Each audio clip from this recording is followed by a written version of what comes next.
যখন উনি অবলুপ্ত করলেন, তারপরে এই 370 যে এই নাম্বার সেটাকে সম্মান দেওয়ার জন্য উনি 370 টার্গেট করেছেন।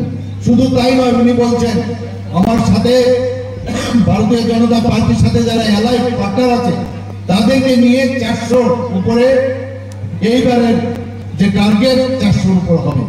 আমাদের 303 লোকসভার ভারতীয় জনতা পার্টির ছিল এবং আমি নিশ্চিত আগামী দিন যেটা উনি টার্গেট করেছেন 400 তার থেকে উপরে আসবে। আমরা এখানে বিরোধী পক্ষের প্রায়শই বলে আইন শৃঙ্খলা এখানে ঠিক নয়, আইন শৃঙ্খলা এখানে ঠিক নয়। আমি আপনাদের অবগতির জন্য জানাচ্ছি, ত্রিপুরাতে এটা আমার কথা নয়, সর্বভারতীয় রেকর্ডে বলছে ত্রিপুরাতে 28টা যে রাজ্য আছে তার মধ্যে নিচের দিক থেকে আমাদের আইন শৃঙ্খলা ল অ্যান্ড অর্ডার সিচুয়েশন ত্রিপুরাতে 5ম স্থানে ছিল গত বছর। এবার কত হয়েছে? 3য় স্থানে চলে আসছে বন্ধুগণ। তারপরে ভাবো, আইন শৃঙ্খলার কথা বারবার ওনারা বলছেন, কিন্তু রেকর্ডে কি বলছে? 3য় স্থানে আমাদের আইন শৃঙ্খলা এখন ত্রিপুরাতে এত ভালো।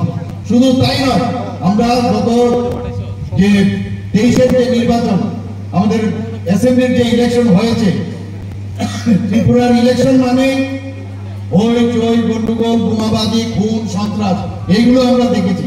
কিন্তু গত 23-এর নির্বাচনে আমরা কি এখানে দেখালাম? যে কোনো গন্ডগোল ছাড়া, কোন রকম মানে অসাধু যে ব্যবস্থা সবসময় কমিউনিস্টরা এই 35 বছর ওরা করে গেছে, তার থেকেও যে নির্বাচন করা যায় সেটা আমরা কিন্তু দেখিয়েছি। এবং এত সুন্দরভাবে মানে নির্বাচন এখানে হয়েছে। শুধু তাই নয়, আমাদের যে দুটো উপনির্বাচন হয়েছে সেখানেও আমরা ভালোভাবে নির্বাচন করেছি, কোনো জায়গায় কোন রকম গন্ডগোলের কোনো খবর ছিল না। বন্ধুগণ, আপনারা জানেন যে আমাদের সরকার প্রথমে এখানে বিভিন্ন 33 রকমের আমরা সামাজিক ভাতা আমরা দিয়ে থাকি। এই সামাজিক ভাতার কত ছিল? 700 টাকা। ভারতীয় জনতা পার্টি এবং আইপিএফটি সরকার যখন এখানে আসলো, সেখানে আসার পর আমরা সেই 700 টাকা থেকে 1000 করলাম। 1000 থেকে এখন কত করেছি? 2000 টাকা। এটা আর কোন সরকার ভারতবর্ষের কোথাও এই ধরনের সামাজিক ভাতা কোথাও 2000 টাকা দেয় না। কারণ আমি যখন মুখ্যমন্ত্রীদের সাথে বসি বিভিন্ন প্রদেশে, তারা বলছে আপনারা এটা কি করে সম্ভব করলেন। শুধু তাই নয় বন্ধুগণ, এই সরকার সবসময় চায় যে সমস্যার সমাধানের মাধ্যমে আমরা সরকারে টিকতে। আগে কি করতো? সমস্যা সৃষ্টি করে এই যে আগের যে সরকার ছিল 33-35 বছরের সরকার আমরা দেখেছি, এবং মাঝখানে আমাদের যে জোট সরকার ছিল একই ধারাতে ওরা সরকার চালিয়েছে।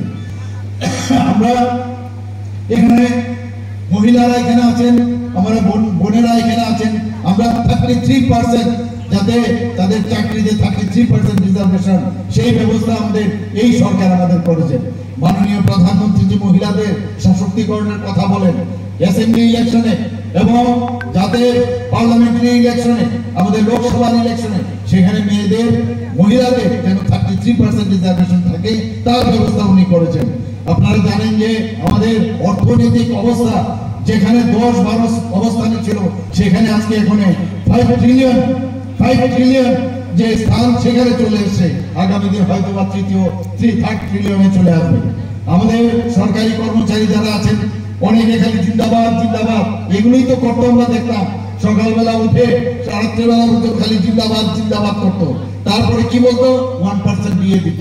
আর আমাদের সরকার, ভারতীয় জনতা পার্টির সরকার যখন প্রতিষ্ঠিত হয় 3% রিজার্ভে আমরা সেই দিয়ে দিয়েছি। এখন কত দিয়েছি? সর্বমোট 25% আমরা দিয়ে দিয়েছি। বন্ধুগণ, আয়ুষ্মান ভারত প্রধানমন্ত্রীজির যে আয়ুষ্মান ভারত প্রকল্প, প্রধানমন্ত্রী জন আরোগ্য যোজনা, এত বড় একটা জন আরোগ্য যোজনা, উনি গ্যারান্টির কথা বলেন যে সেটা কিন্তু শুধু মুখে না, কাজের মাধ্যমে সেটা উনি দেখান। সেটা উনি কি দেখেছেন? ত্রিপুরাতে আমাদের টার্গেট ছিল প্রায় 13 লক্ষের মতো, এবং 13 লক্ষ কার্ড আমরা সবাইকে দিয়ে দিয়েছি। এবং তাতে করে দেখা গেছে যে বাকি আরো, যেটা আমাদের রাজীববাবু বলার চেষ্টা করেছেন, যে বাকি লোক যারা 4.5, 4.15 যারা হাউস হোল্ড আছে তারা কোথায় যাবে? সেই কারণে মুখ্যমন্ত্রী জন আরোগ্য যোজনা সে একই ধাঁচে আমরাও সেটা শুরু করেছি এবং তার কার্ডও বিতরণ করা হয়েছে। আমার কাছে গত 2-3 দিন আগে যে খবর আছে এর মধ্যে প্রায় 5 লক্ষ লোক রেজিস্ট্রেশনও অনলাইনে করেছে, কেউ অফলাইনেও করেছে, সেই ব্যবস্থা আমরা করেছি। যারা স্টেজের বাইরেও আছে সবাই এই যে স্বাস্থ্যর যে মানে তাদের যে সিকিউরিটি, সেই ইন্স্যুরেন্সের কভারেজে সেটা চলে আসবে, সেটা আমরা করেছি। আপনারা জানেন যে কিছুদিন আগে আমাদের ত্রিপুরার ছেলে মেয়েরা আবার মণিপুরে আটকে গিয়েছিল। সমাধানের নাম এই কারণে বলছি, আমার কাছে গার্জিয়ানরা এসেছিল, আমার রাজ্য সভাপতি এখানে এসেছিল। আমরা রাত্রিবেলা ডাবল ইঞ্জিন সরকারের এই একটা সুন্দর সুবিধা আছে, যখন এভিয়েশন মিনিস্টারের সাথে আমি কথা বললাম, রাত্রে 12:30টার সময় স্পেশাল প্লেনে এবং পরের দিন সকালবেলা প্লেনে করে রাজ্য সরকারের অর্থায়ন করলে তাদেরকে সবাইকে আমরা নিরাপদ এখানে ফিরিয়ে এনেছি, ত্রিপুরাতে পড়াশোনা করতে পারছে। বন্ধুগণ, আমি অত্যন্ত মানে আনন্দের সাথে বলতে চাইব যে ব্রুরিয়ান শরণার্থীদের কত সমস্যা ছিল, 23 বছর সমানে কত সমস্যা ছিল। কেউ তো আমরা দেখেছি ক্রোকোডাইল টিয়ার, কুম্ভীর আশ্রম আমরা বহু দেখেছি, কিন্তু এই সমস্যার সমাধান কে করেছে? ভারতীয় জনতা পার্টি আসার পর এবং কোয়াড্রিপার্টাইট যে আমাদের অ্যাকর্ড হয়েছে তার মাধ্যমে আজকে প্রায় 600 কোটি টাকা আমাদের সেন্ট্রাল গভর্নমেন্ট থেকে তার আর্থিক সহায়তায় আমরা 12টা জায়গায় তাদেরকে পুনর্বাসনের ব্যবস্থা আমরা করেছি, তাদের জন্য স্কুলের ব্যবস্থা করেছি, তাদের জন্য স্বাস্থ্য ব্যবস্থা করেছি, রাস্তাঘাট সব ব্যবস্থা আমরা করেছি। একমাত্র সেটা কে করেছে? যেটা মোদিজি বারবার বলেন, আমি গ্যারান্টি দিচ্ছি, মোদিজি ছাড়া এখন সবাই বুঝতে পারছে যে মোদিজি একমাত্র জনজাতি জাতি এবং সবকা সাথ সবকা বিকাশের কথা উনি যেটা বলেন, সব স্তরের মানুষের জন্য একমাত্র মোদি, তার গুণের উপরে মানে সবার আস্থা আছে এবং সেই দিশায় আমরা কাজ করছি। মোদিজি কি বলছেন? Reform, perform, transform and inform. এই যে বিশেষ কথা উনি বারবার বলছেন, মে চৌকিদার হু, উনি কি বলছেন?